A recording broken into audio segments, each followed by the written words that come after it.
Continuamos o nosso cenário político nesta terça-feira. Foi dia de sessão lá na Câmara Municipal, muita movimentação. Aquele assunto que a gente vem conversando nas últimas semanas, regras e alterações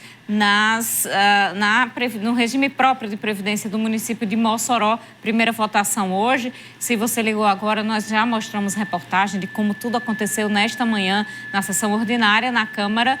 E agora estamos conversando com o vereador Tony Fernandes aqui no nosso estúdio. Você pode mandar sua pergunta para ele através do nosso Twitter, Facebook e Instagram e também mandar mensagem no WhatsApp 88028979. Fique à vontade e participe com a gente. No programa de hoje a gente ainda vai trazer informações sobre aquela suástica que foi localizada, encontrada por alguns moradores de um condomínio aqui de Mossoró, que teve destaque nacional, inclusive com desdobramentos hoje, viu? Sinais aí de manifestações de apoio ao nazismo aqui em Mossoró, como a gente vem vendo acontecer em todo o país, esse crescimento. Próximo bloco a gente fala sobre isso. Fica aqui com a gente, que a gente ainda tem muita discussão, muito debate no programa de hoje. Vamos. Carol, vamos falar de greve, porque a gente até há um tempo a gente não via falar de greve no Estado, mas já tem duas aí na conta do governo só este ano. Uma da Polícia Civil e agora da Educação. Após o início da greve dos professores, a categoria agora planeja os atos e movimentações durante o período de paralisação. Amanhã deverá acontecer na sede do Sinte, aqui em Mossoró, uma assembleia para debater sobre os encaminhamentos da discussão. Com os professores e professoras da rede estadual de ensino em greve, os corredores das escolas estão vazios e os alunos sem aula. Isso porque a categoria rejeitou a proposta elaborada pelo Poder Executivo Estadual com relação ao reajuste do piso salarial do setor. O governo do estado do Rio Grande do Norte está alegando que não consegue colocar tudo em prática de uma só vez e, por isso, propõe para a categoria um escalonamento dos valores. Segundo o Sindicato dos Trabalhadores em Educação do Rio Grande do Norte, a proposta do governo consiste em aplicar os 33,24% a partir de janeiro para os que ganham menos que R$ 3.845,63, proporcional a 30 horas, aplicar a partir de janeiro entre 0,1% e 33,24% para quem ganha menos que esse valor, aplicar em março os 13% para todos que não receberam em janeiro e complementar em dezembro os 33,24% entre 0% a 17,91%, dependendo da parcela recebida no mês de janeiro ou de março. A categoria dos professores não aceitou. Nesta segunda-feira, os trabalhadores e trabalhadoras em educação do estado do Rio Grande do Norte decidiram deflagrar a greve na rede estadual, em função de não concordar com as propostas que o governo apresentou até o momento. A categoria tinha aprovado o indicativo de greve no dia 2 e deflagrou a greve nesta segunda-feira. Portanto, agora o nosso trabalho vai ser de mobilizar a categoria, organizar as atividades e a gente já convida os trabalhadores e trabalhadoras em educação para nesta quarta-feira fazermos uma assembleia presencial no Sinte Regional de Mossoró para organizarmos o nosso calendário de luta e organizar as atividades da próxima semana. As aulas do estado deveriam ter voltado na segunda-feira, dia 14, mas houve a paralisação. Agora, a categoria está se organizando para apresentar ao governo uma contraproposta, que deverá ser pensada pelos próximos dias por representantes do Sinte-RN, juntamente com a comissão formada por membros da base. Amanhã traremos mais informações sobre a assembleia que vai acontecer de manhã aqui em Mossoró e o cronograma dos atos e movimentações de campanha que deverão ser definidos aqui em Mossoró e região, aqui para Mossoró e região. Vamos continuar nossa conversa com o vereador Cabo Tony Fernandes, que está aqui com a gente. O nome do bloco que foi criado é Diálogo e Respeito, não é isso, vereador? E aí, esse bloco, ele representa para os vereadores, que são todos governistas, inclusive, que fazem parte da composição do bloco, algum recado para o próprio governismo em si, de que não irá mais acontecer um puxadinho, por exemplo, da Câmara, porque são vereadores governistas que estão conversando sobre assuntos que podem, inclusive, desagradar o Executivo. Como é que... Existiu algum recado, existiu alguma intenção nesse sentido na criação desse bloco? Bom, Carol, com a perspectiva de ser aprovada uma reforma tão importante em caráter de urgência, nós entendemos ser necessário realmente ter realmente um bloco mais independente, um bloco que busque dialogar com os interessados. A gente ali representa o povo, não pode ser um puxadinho do Executivo para qualquer hora aprovar um projeto de qualquer forma, sem ler, sem analisar. Eu, sinceramente, não tive nem tempo de analisar o projeto nos primeiros dias. Muito complexo, né? Projeto não tão acessível. Então, a gente precisou realmente de mostrar força com esse bloco para se impor enquanto Câmara Municipal. Eu acho que a Câmara ela tem que ser independente, ela tem que buscar, claro, tem o aliado, se o prefeito é aliado, se o palácio é aliado de alguns vereadores, não tem dificuldade nenhuma, mas o importante é que o interesse público, o interesse das pessoas deve sobressair. Então, o grande objetivo desse bloco é realmente tornar a Câmara mais próxima das pessoas, ouvir mais os servidores, ouvir mais a população, para que a gente tenha um resultado mais significativo. A prova disso é essa reforma da Previdência. Eu acredito que seja até histórica. Eu acho que nunca se viu tanta reunião, tanta discussão, ouvindo os sindicatos. A gente chegou até a parar a sessão para ouvir os servidores em um momento. Então, assim, a gente está fazendo, eu acho, história na Câmara Municipal nesse momento. Espero que continue com essa postura para que a gente tenha uma Câmara realmente que atenda o interesse da população. Nem a criação da Previdência teve tanta discussão, viu? A criação da Previdência durante a gestão de Fafá Rosado, Previ Mossoró, foi aprovada ali em, no máximo, 2 dias.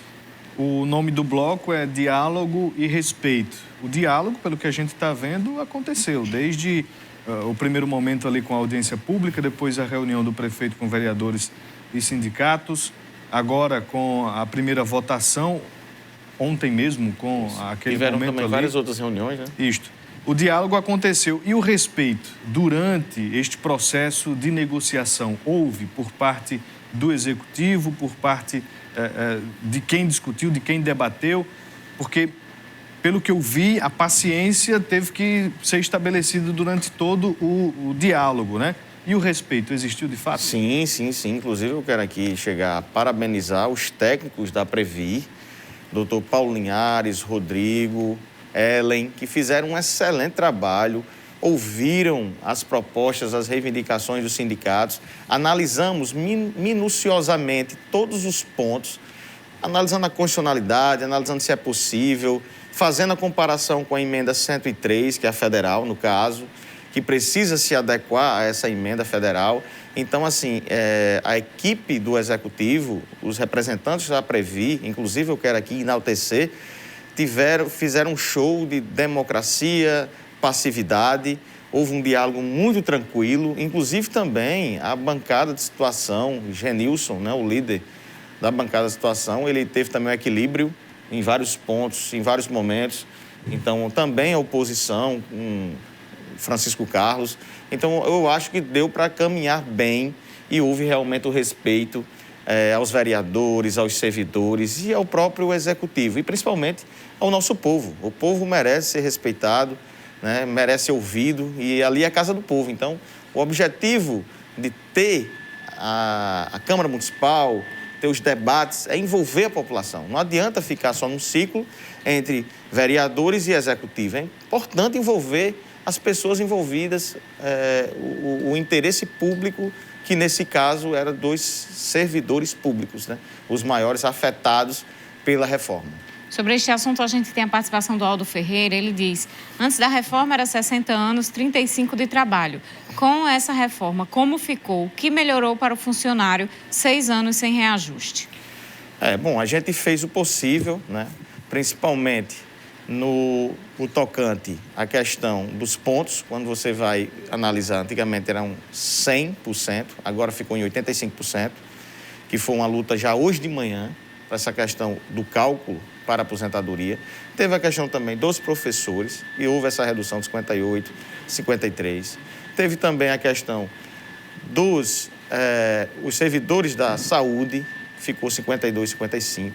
Teve também a periculosidade, reconhecendo o risco de vida da Guarda Municipal, que ficou fora, inclusive, da emenda 103, e agora eles têm uma garantia que o município vai reconhecer, no caso, esse risco de vida e, consequentemente, eles vão ter uma aposentadoria especial.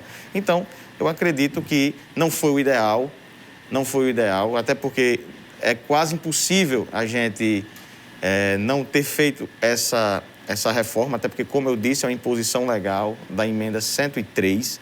Não tinha muita margem para se alterar, porque existe uma previsão legal de seguir a lei federal. Então, a gente fez o possível, em todas as limitações, esticamos a corda quando deu para esticar, e eu acredito que avançamos.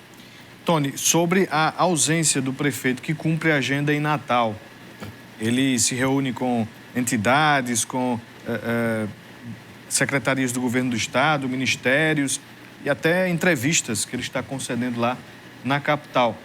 Como é que se avalia essa ausência do prefeito da cidade nesta votação tão importante? Eu acredito que não teve grandes prejuízos pelo fato da Previ estar presente, né? Que é o responsável realmente pela a previdência do município, além da liderança do governo na casa, os secretários.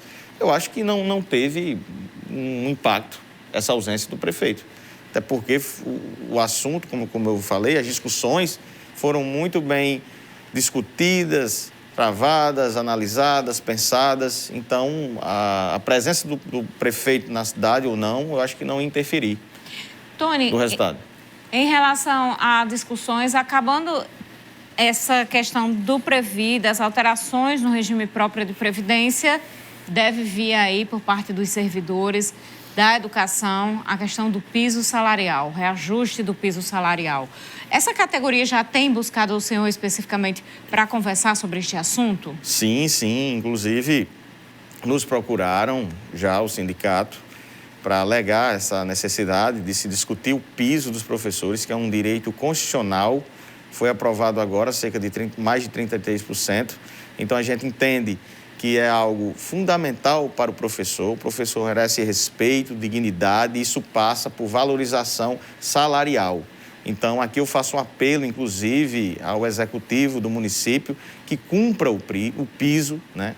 Cumpra o piso dos professores, é algo essencial, fundamental para o bom funcionamento da educação. O professor que chega a sofrer tanto, falta condições de trabalho, né? Falta valorização profissional, então a gente não pode abrir mão desse piso para os professores. E a gente, inclusive, faz um apelo à governadora Fátima também, ao prefeito Wallace, a todos os prefeitos do Rio Grande do Norte que valorizem o professor, né? Eu fico muito feliz em ver que alguns municípios, eu acho que a Apodi, já estão cumprindo o piso dos professores e mostrando realmente que o discurso de defender a educação não fica só na prática, não fica só na teoria, melhor dizendo, mas sim na prática, né? Realmente eles estão fazendo acontecer. Então aqui fica esse pedido, esse apelo para o executivo do município de Mossoró, o executivo estadual, que cumpra o piso dos professores. Vamos então fazer mais um intervalo. No próximo bloco, a gente volta com mais cenário político.